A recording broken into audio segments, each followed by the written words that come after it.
Seahawks fans, wherever you may be. Thanks for listening to the show.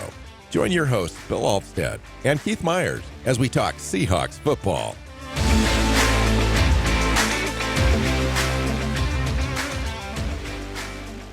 Hey, hi, Seahawks fans. Welcome back to the Seahawks Playbook podcast. I'm your host, Bill Alvstead, sitting down with co-host Keith Myers here to talk Seahawks football. We're going to do a little evaluation as far as what kind of strategy we are looking at for the 2024 draft for the Seattle Seahawks, whether we're going to stick and pick, what costs would it take to move up, how much draft capital would that take. We already have a big gap between pick 16 and pick 81. How are we going to make up that gap? We know that John Schneider's not going to want to just sit there and allow 60 some odd picks to go off the board before he has a chance to have his second pick. All that, what we've got currently on the roster, and how we might approach this draft. Welcome in, Keith. How you doing? Yeah, a lot to talk about in the show. Just a lot of, you just laid it out. There's a lot there. So let's just jump into it. Yeah, I think, it's kind of setting this up a little bit as far as the current roster construction is kind of a good exercise. I think one of the big conversations I'd like to have out of this show is maybe getting into the quarterback conversation a little bit, how we feel about the current players on the roster, and Geno Smith and Sam Howell, what they do long-term with Tyler Lockett. Do they look for a replacement in this draft, or do they just figure that they'll handle it in another year or so? They moved on for, first of all, they got a new coaching staff. So they got a whole new coaching staff that really kind of set this up for a lot of variables that we're not used to having. It was pretty easy to kind of predict these things after, 12, 13 years of Pete Carroll's regime, and add John Schneider into that. Now you've still got John Schneider, but a whole new coaching staff, different kind of players potentially that they're looking for, that they would put a priority on and so forth, to have on the roster. They cleared a bunch of cap space that they needed to do. First started with restructuring Geno Smith's contract, and then letting go of the big cap hits in Jamal Adams and Quandre Diggs, as well as a few others like Will Disley, Brian Monet, Nick Bellore. They allowed Brooks and Wagner, the two linebackers, to move on in free agency without re-signing them. They went in different directions as far as that goes, signing Terrell Dodson and Jerome Baker in free agency. They signed Leonard Williams to come back on a big deal, re-signed Noah Fant. Jonathan Hankins came in to play defensive tackle. I thought that was a great signing. Rashawn Jenkins, a safety, finally signed a guard, Laken Tomlinson. Another wide receiver, punt returner, as that's going to become an issue, a big play potentially this year in Laviska Shenault. And they traded for a quarterback. They allowed our backup quarterback to leave, Drew Lock, and replaced him by trading for Sam Howell from the Commanders. So that's kind of the way the roster looks. Everyone else is kind of familiar with the other parts of the roster, but that's what we added in the offseason. I think you still need to prioritize quarterback at some point, Keith. It's like, yeah, Sam Howell is there, and I think if you really kind of comp him to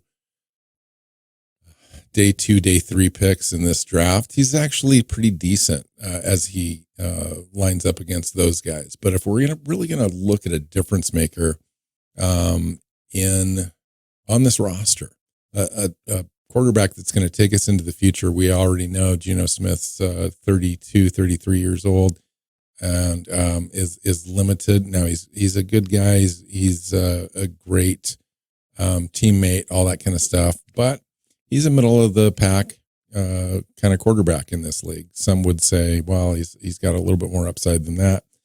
Others would say, listen, it's time to just go ahead and invest in a top tier quarterback and take a swing at potentially a franchise guy. And what better opportunity could you have than having a 16th overall pick in this draft, maybe some future draft capital. Maybe you trade a player to kind of move up and get into position to a player that you might identify as being your guy.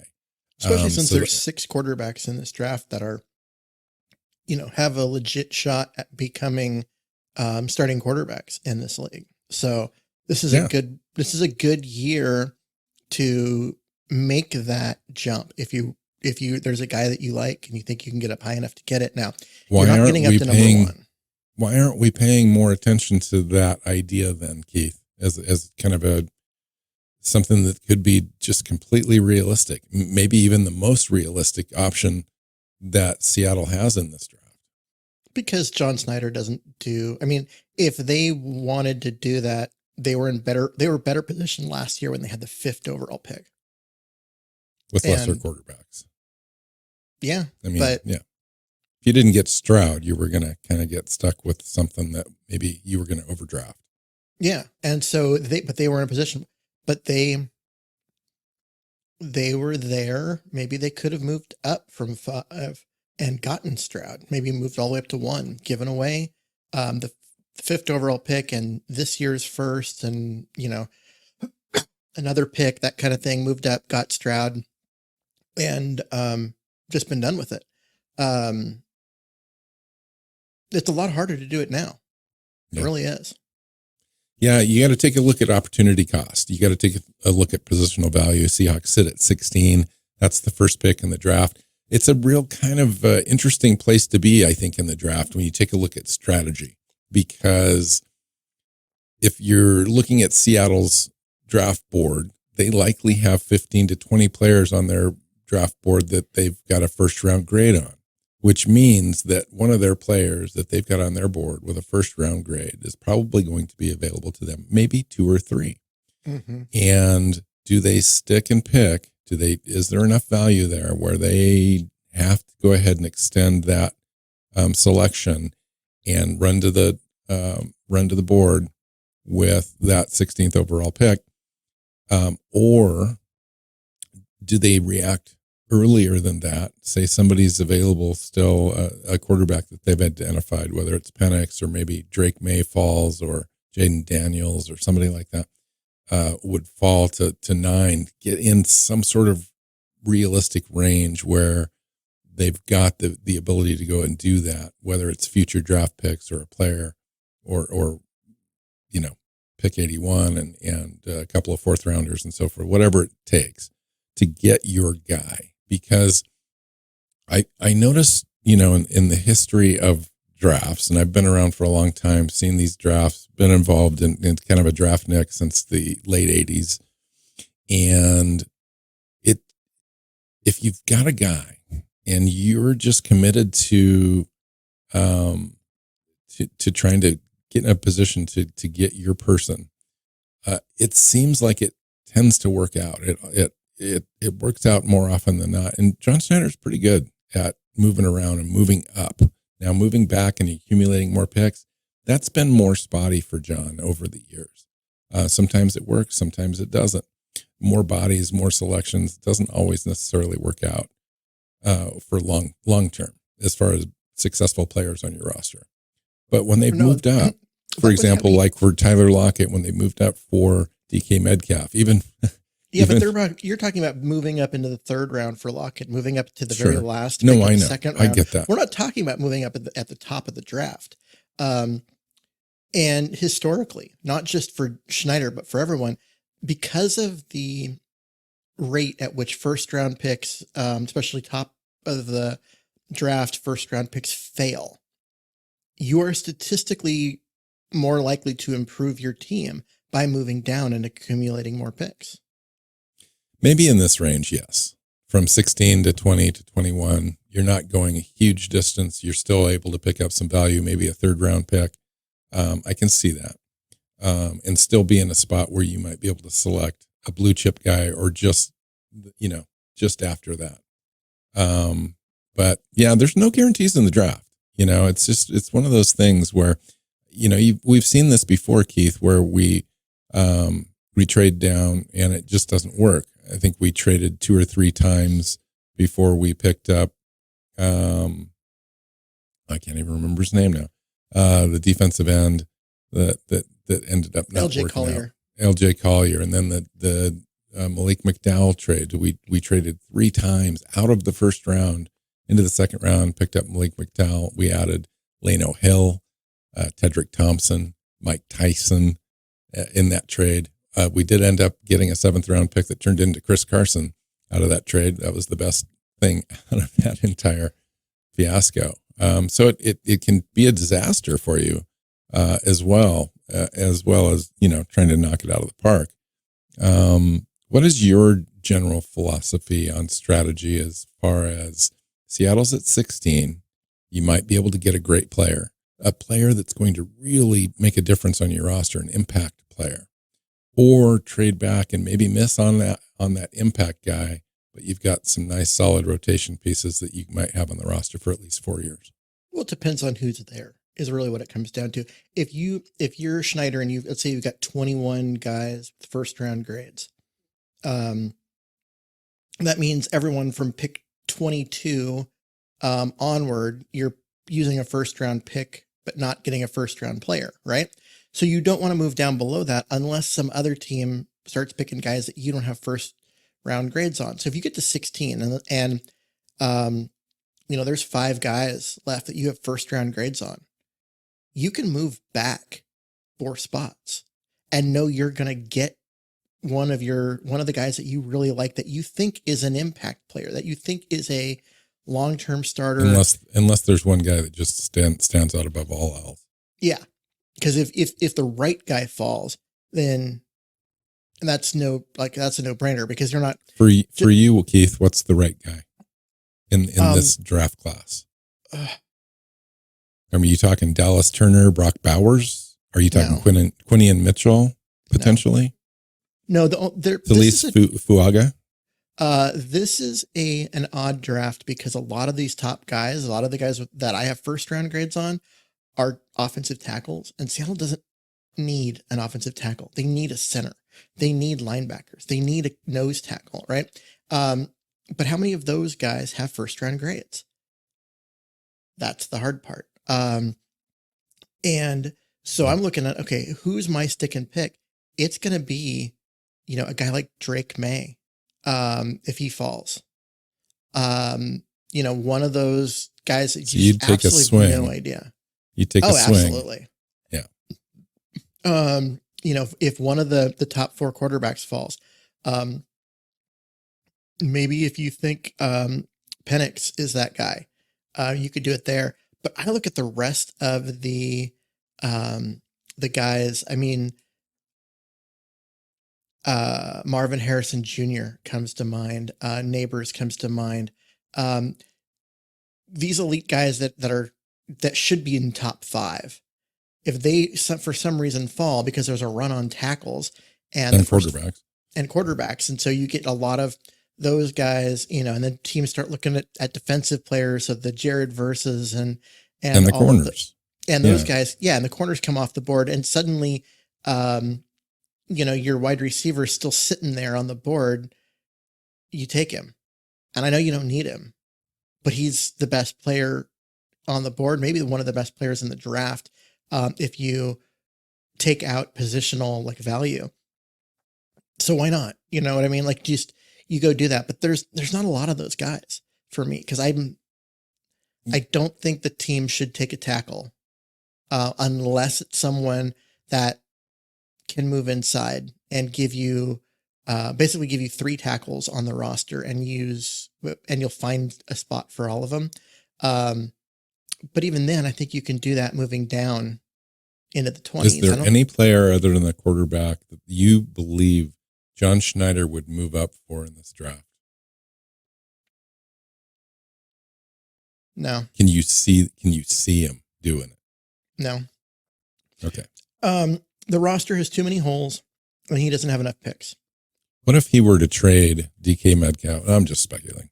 What if he were to trade DK Metcalf for 6-7 positions moving up in the draft and select Rome Dunze, and also maybe pick up a 3rd round pick or something in a pick swap or something like that. So or you're going to trade, trade a third for a second, maybe move up a little bit. You're going to trade DK Metcalf and his salary and a future salary that he's probably going to get. I know, but you're trading DK Metcalf and your first round pick for a higher first round for a pick swap. You're trading DK Metcalf, one of the best receivers in the NFL, for a pick swap. Yeah, essentially. Yeah. I would think if you traded him straight away, you might get a second round pick for him. You don't think he's good enough to warrant a first round pick? I do. I believe that, but I'm not sure the market does. But yeah, I mean, potentially, but I could definitely see it as part of kind of a pick swap. Maybe we get move up, 5-6 spots. Rome Odunze is there. We'd select him, and then maybe a second round pick or something coming back to us, and maybe a swap for our 381 for like a 250 or something like that. Yeah. So if you can swing it where you get your pick swap to move up, and you get another pick in the top 60. Okay, I can see it, because you're moving up to a spot. You're doing it for a particular player that's going to replace Metcalf on your roster, like a Odunze. So you're getting younger, you're getting cheaper, and you're getting another pick, better player, and so you can use all of that to improve your team. I could get behind that. Yeah, it'd be interesting. I'm just trying to talk about different scenarios that I could see that are somewhat realistic. I could definitely see them moving up for a quarterback if that was the guy, and they would, essentially trade their draft away plus maybe next year's draft to get their guy. I'd be okay with that. So I look at what the 49ers did. Now, granted, they traded up for the wrong guy, but they traded away 3 first round picks to move up to the 3rd pick overall to take Trey Lance. And they took a swing. They took a swing. They took a swing, and they took a guy with a ton of talent, just an absolute ton of talent, but not a lot of experience. And then he just never developed like they expected it to. If they hadn't gotten lucky with the last pick of the draft, set them back for a long time. It would have set them back. They'd still be searching for. But you got to take a swing. You got to. That's the way the NFL is right now. You got to take your swing, because that's with roster construction the way it is. You got to have a young quarterback on a rookie deal that works out. You've either got to have a young quarterback on a rookie deal and a just amazingly elite quarterback, or both. Right. And elite quarterback on a rookie deal is even better. So let's have a quick stick and pick conversation. So based on our current roster construction, and let's take a look at NFL mock draft databases, big board, consensus big board. And let's just take a look from picks, say 12 to 20. Out of these players, what would you stick and pick for? So we've got Quinion Mitchell, Jared Verse, Fashanu, the tackle from Penn State, Fuaga, Oregon State, Latu from UCLA, Brian Thomas, the wide receiver from LSU, Byron Murphy, Troy Fantanu, and Cooper DeJean. Is there a player in that list that you would feel comfortable with Seattle sticking and picking at 16? Cooper DeJean. Yeah, he's really rocketing right now, isn't he? He's that guy that I would, because By the way, he just had a 30 visit with Seattle today. Yeah. He's that guy who I think just is a perfect scheme fit for the defense that Seattle's going to run. In that he can play safety, he can play corner, he can play inside, he can play outside really well. He tackles really well. He's really athletic. He just kind of does everything. And I think he can give you in Seattle what Hamilton gave McDonald in Baltimore. And so he's the guy that I would be like, okay, I would be okay with him being the pick if they stuck at 16. It would be pretty exciting. I mean, it would be kind of crazy. It'd be wild to me, because we really haven't talked about it. There's been no kind of hints or whatever, except for this 30 visit, if this is even actually possible. But I would be pretty excited about it because I think it would be a linchpin in that defense. You're exactly right. Comes in, can play free safety, can play in the nickel, can play outside corner, can play in the slot, can really just move over all around for you. He's big enough. He's like 6'1", 208, I think, Keith, something like that. And he runs either a 4.42 or 4.38 40. Really fast. He's plus fast. The agility. He jumps out of the gym too. I think he's got a really nice vertical and broad jump. 3-cone is outstanding. And a skill set to boot. So I don't know exactly why, he started on big boards in the 30s for me, and kind of an afterthought guy that I really wasn't paying attention to as far as being on Seattle's board and whatnot. And because the more you came up with the idea of moving him to that safety and a do everything position. And once I went back and relooked, I'm like, that's perfect. If you look at him as just a cornerback and not as a guy you're going to move all over the field as a defensive weapon, and do all these cool things with, there's better cornerbacks. There's better pure cover cornerbacks in this draft. And that's, I think, why he started lower. But then, you start looking at the athletic testing and his size and his speed and all the different things that he could do. And you go, actually, you know what? He's a guy that, he's got that versatility on top of being good, and it's bringing him up the charts. Now, I still think that Terrion Arnold, the cornerback out of Alabama, or Quinyon Mitchell, the one out of Toledo, I think those guys are going to go before him, which is why I think he might be available at 16. Because as far as just pure cornerback, there are guys that are better, but I still expect him to be great. So yeah, I would love that pick. I think I would even love it just a little bit better if we dropped back and selected him at 20 or 19 or something like that.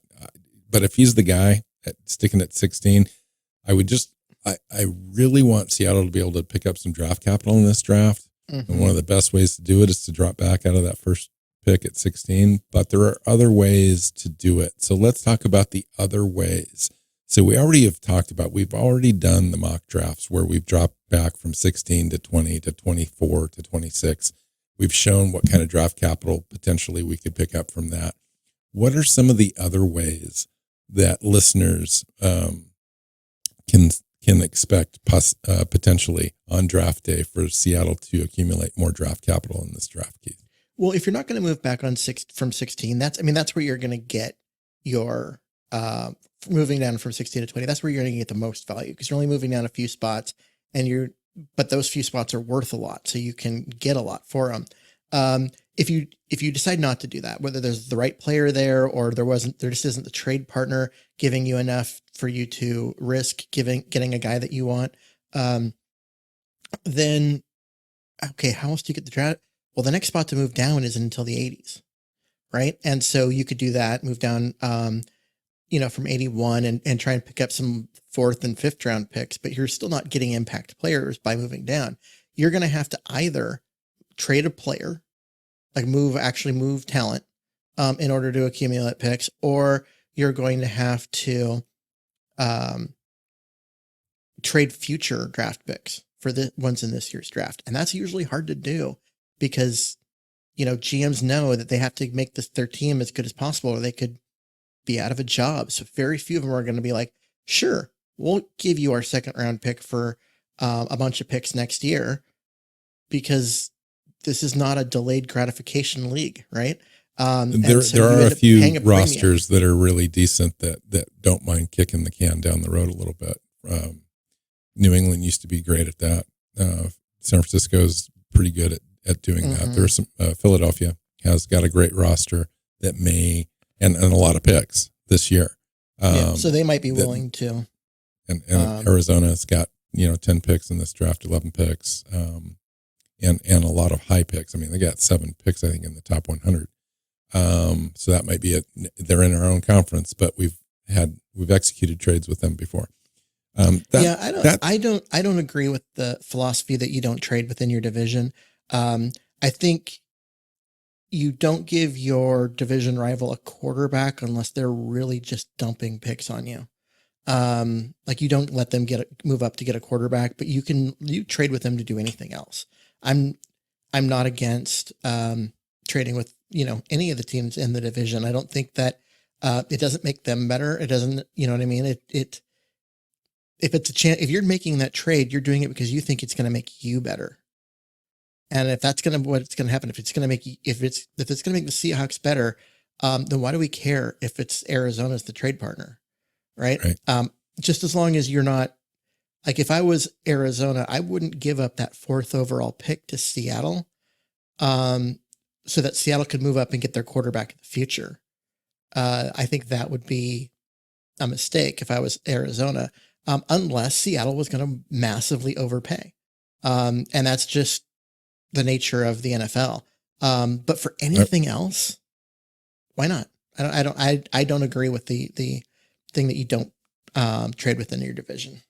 I will say this: one of the best ways to be able to generate enough draft capital in this draft is to drop back from 16 and combine it with a future pick. Mm-hmm. So if you drop back from 16 and you trade out of, say, a second round in 2025, you can get a second round pick in this draft, which is an area of the draft where they want to be. In addition to that, they can pick up, a 3rd and a 5th, or a 3rd and a 4th. So they could end up with 3 additional picks, maybe one next year. In order you lose your second round pick next year, and you move down 4 or 5 spots this year, but you end up with a second, a 3rd, and a 5th by doing it. And that's a lot of value. I mean, it is. It gives you an opportunity to go out and get to fill out your roster in good way. And we currently don't have a 2nd and a 5th this year. So it puts you in areas of the draft right now where we do not have picks. And so that's definitely something that I'm sure is part of their game plan. Like, they've got trade partners, they've got things worked out. If that's the decision that they want to do on draft day, depending on how things go, I'm sure that's a scenario that they've talked about, because really it's one of the only ways you can do all of that. Otherwise, if you're at 381 and say, you've identified two or three players that you really like in the 60 range, 65 range, and you want to move up from 81, it's gonna cost you a future, because you don't have enough draft capital in this draft to move up in that range. You're going to have to figure out a way. In the 60 range that you would move up for?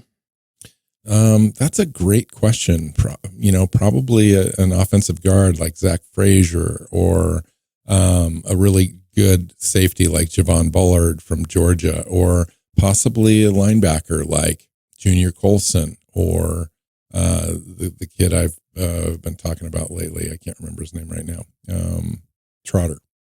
Potentially like a Trevondre Sweat. Say if they've had this meeting with him this last week, maybe it went well. They got the answers they were looking for. I'm not saying they did, but he's still on their board, and he's starting to fall a little bit in the draft. Say he was originally going to go in the 50s somewhere. Maybe now he's dropping. Maybe he's getting closer to 70, and the Seattle's going, we really want that guy. What do we need to do to go from 81 to 70? Well, it's going to cost them probably one of their 4th round picks and maybe a future 3rd round pick, maybe potentially to move up 20 spots to go get your guy. So, I mean, things like that, it's not Trevondre Sweat. There's certain players, right? There's just certain, maybe there's a wide receiver we haven't even talked about yet. Like the kid that, Malaki Corley, came in on a 30 visit here, this week. A guy like that currently on the big boards, consensus big board has him at 57. We just don't have any picks in that range. So how are you going to get that guy? Well, if they really want him, they're going to have to go figure out a way to get him. So as far as, I was going to talk about like positions of strength in this draft, just as far as a draft strategy is concerned, and matching up the holes that we've currently got. So if you really think about positions of need, you could say, well, quarterback potentially this year, if not this year, next year. quarterback's always going to be a position of need at some point. You still look at the trenches. We still, we got Tomlinson in to be a left guard potentially, but it doesn't preclude us from drafting. I think in both offensive line and defensive lines, absolutely, definitely positions of need in this draft. Safety, linebacker, running back, tight end, less so, but nonetheless. So you look at this and you're saying, well, where does the draft stack up? It's definitely quarterback heavy at the top. There's 6 guys, and I think after that it falls off very quickly. And after those top 6 guys, I don't think anyone is worthy of a lot of consideration unless you're gonna, throw a 6th round pick on a flyer type of thing. But six guys is a lot. So there's that. Offensive tackle is another one where it's just a loaded draft at offensive tackle. There's just a ton of guys. And honestly, there's a lot of like wide receivers that I really like in this draft. So those 10, I look at those and I say, okay, those are the positions of real strength in the draft. And if you're needing one of those positions, it's a good year because you may not have to take a guy at pick 7 in order to get an elite wide receiver. You might be able to get him at 16 or 18 or whatever, because there's a bunch of good ones, right? There's Harrison Jr., there's Neighbors, there's Adunze, and all of those would typically be your first receiver off the board in almost every year. But all 3 of them are in this draft. And so it's a good year to need a wide receiver. I mean, Brian Thomas Jr. out of LSU is an elite wide receiver, and people are looking at him at, in the 20s. And I'm like, that's unheard of given his It's kind of a good spot to be in, pick 16 overall, Keith, because they're either going to get a really good player at 16 if they stay, but there are other teams that really want to get up to 16 that don't have access to those players right now. So I think there's going to be definitely a lot of different trade partners available, and so they're going to have multiple choices as far as that pick. I think. It'd be very interesting. It's going to be so hard. I think if John Schneider gets a deal he can't refuse, let's just say somebody overpays him as far as draft points is concerned. Maybe they come out on a deal where they're up a couple 100 points in draft capital out of a deal. I think they take it because, especially if it's only a move back for, a few different places.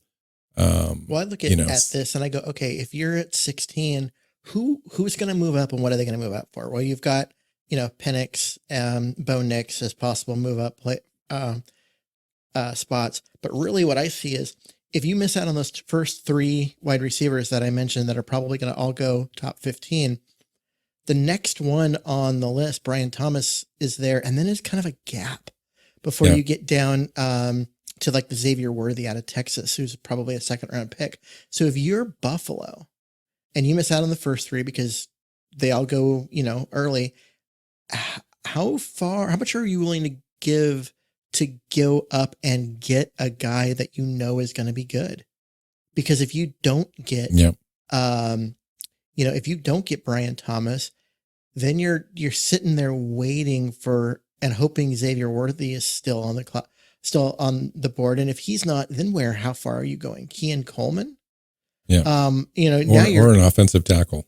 Yeah. So, so you're looking at guys that need a wide receiver, or if you need an offensive tackle. And I think with tackle, because I like, Tyler Guyton, who I think is going to be the end of round 1.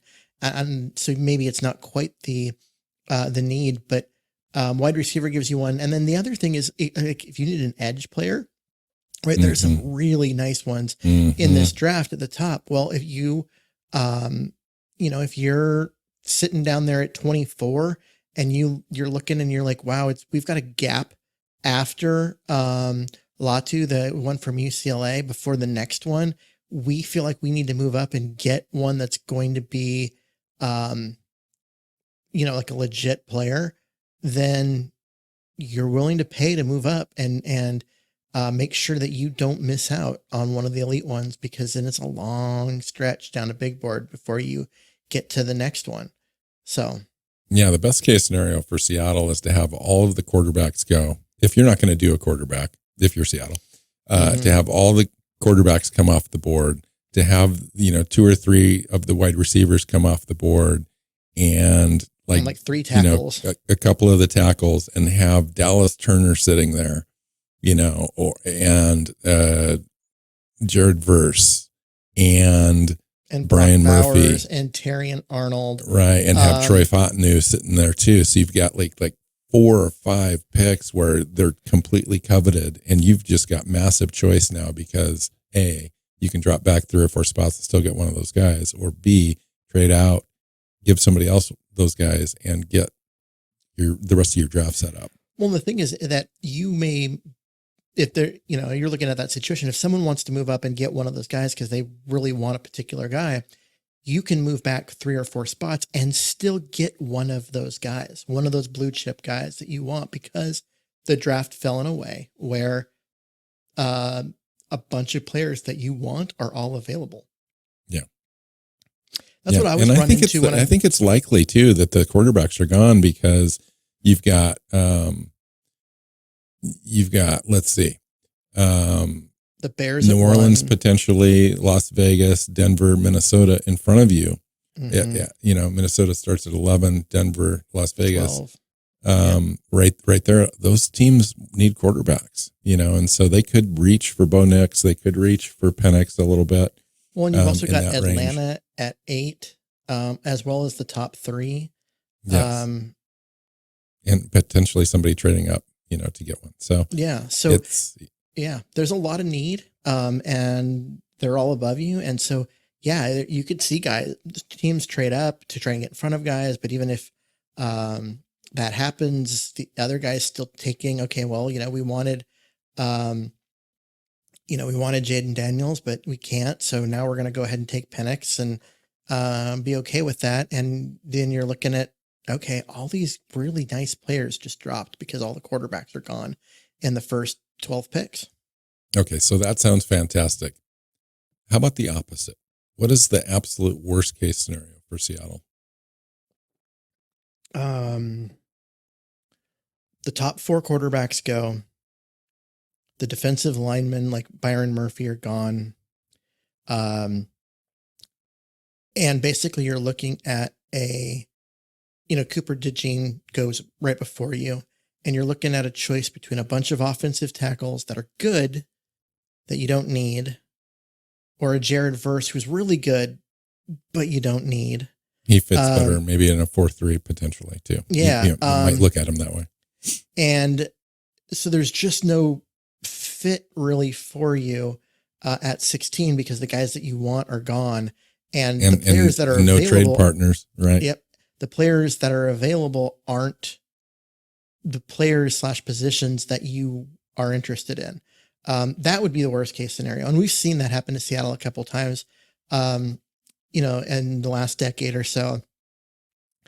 And it ends up usually not being pretty. But I think in this case, you go and you just bite the bullet. You take Troy Fontenot and you just roll with it because he's going to be an elite offensive lineman, whether it be a guard or a tackle, and you're going to be better for it.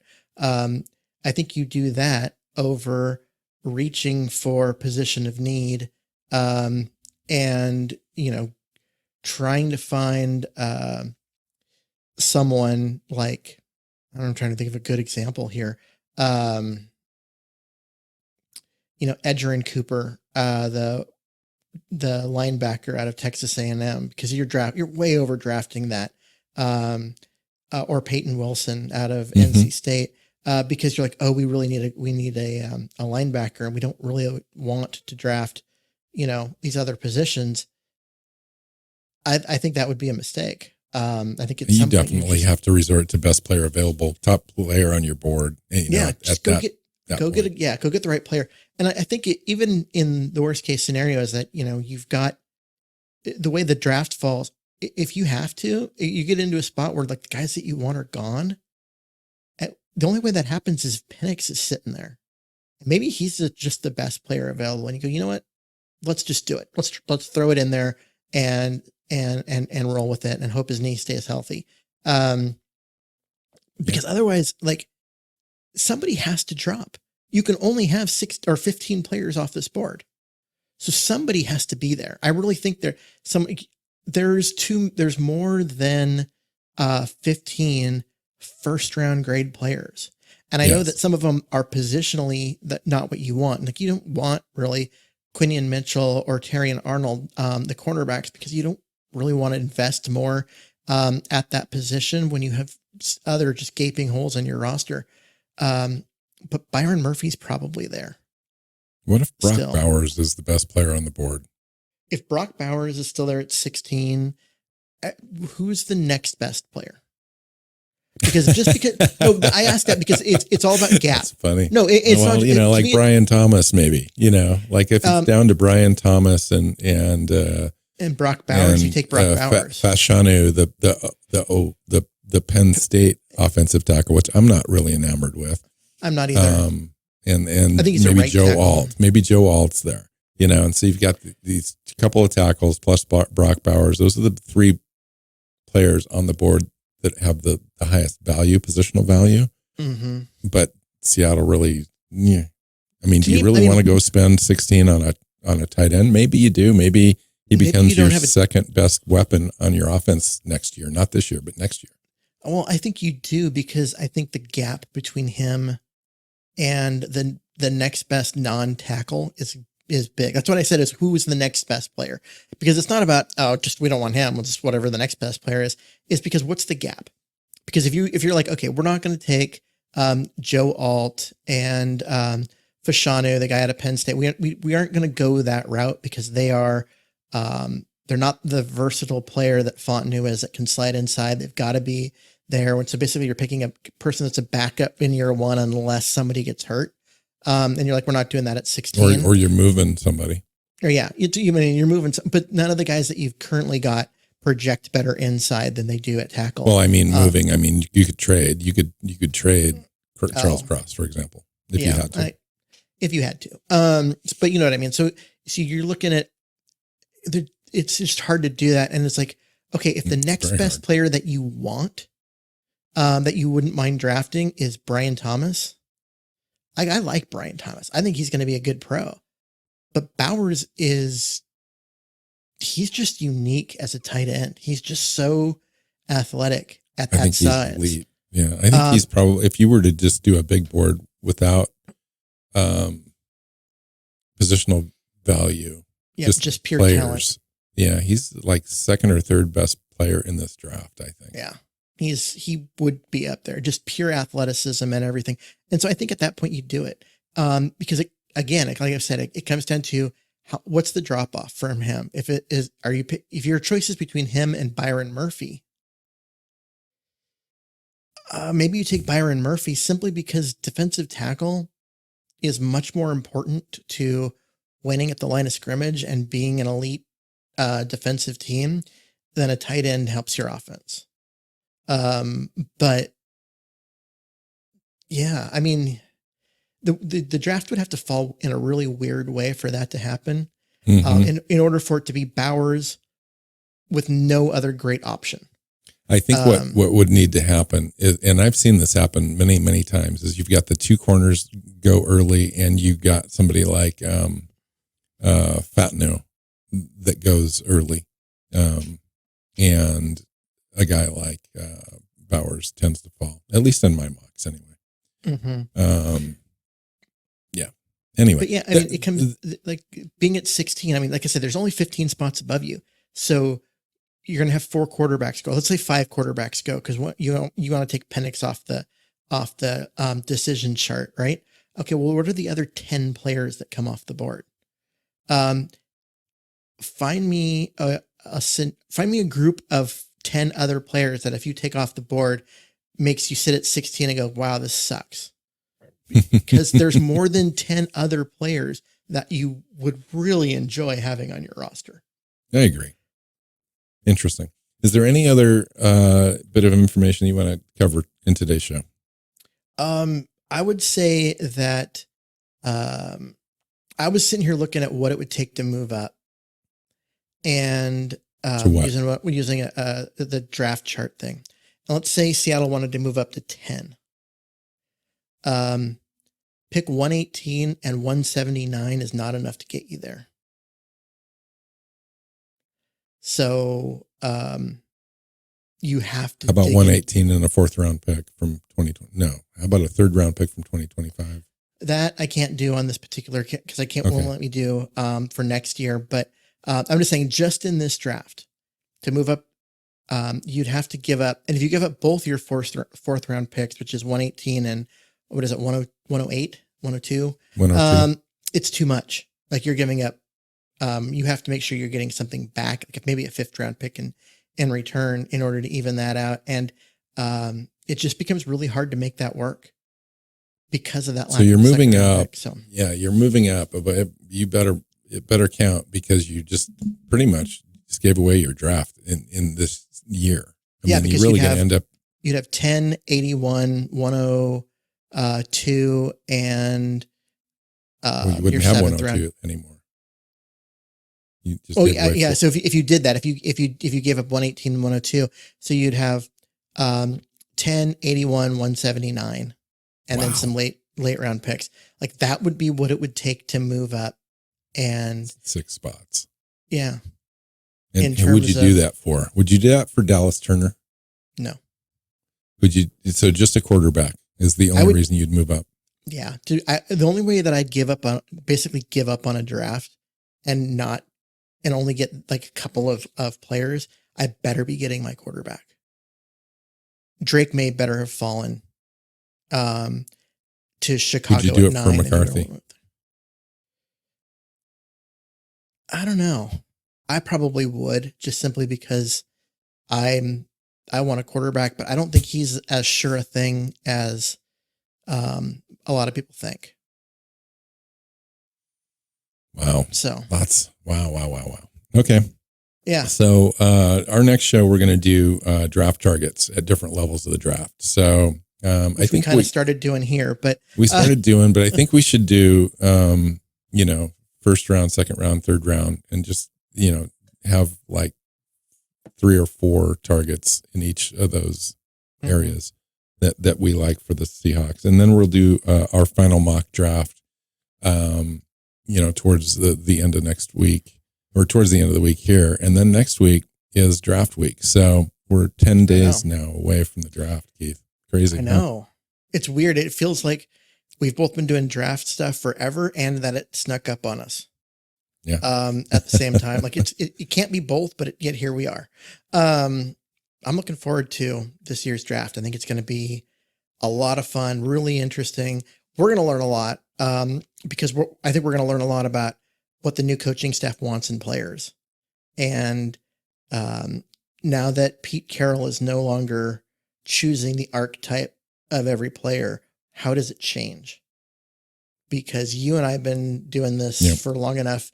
The 14 years of Pete Carroll players, we knew what they wanted. We knew what they looked for. We got particularly good at predicting picks. Or the types of players. It's it might not have been the picks because it's really hard to do that when you got you don't know 31 other teams that are. Yeah, there's a lot of moving parts and all of that, but still we were like, we really like this player. They ended up really liking this other player, but it's the same type of player, the same position, same size, same athleticism, different level in the draft. Yeah. But it's like, they were okay with them being a little more raw. So they picked him up a round later and they picked up a different guy, but fine. But we still picked the right. We knew what they wanted. I don't know if we know what they want right now. We can guess. I'm guessing. I don't feel comfortable with my guesses because I don't actually know. Yeah. Okay. Cool. Nice conversation, Keith. Thank you. Come back this later in the week and we'll do the draft targets show, and then we'll do another mock, and then we'll have a preview show for the draft next week. And then we'll see what happens. We'll see what happens on during the draft, because if Seattle does something crazy on day 1 or day 2, we're going to have a show before the recap just to cover the crazy. I think so. That's what we can name it too. The crazy. That'll be fun. Cover the crazy. All right. Find Keith on Twitter at Myers NFL. You can find me at NW Seahawk. This show is Seahawks Playbook Podcast. Find us on your favorite podcast platform and our YouTube channel, and hit that subscribe button when you find it. So until next time, go Hawks. Go Hawks. Seahawks Playbook Podcast listeners, thanks for joining us for another edition of the show. You can find us on Twitter. Bill is at NW Seahawk, Keith is at Myers NFL, and the show is at Hawks Playbook. You can listen and subscribe to the show at SeahawksPlaybook.com.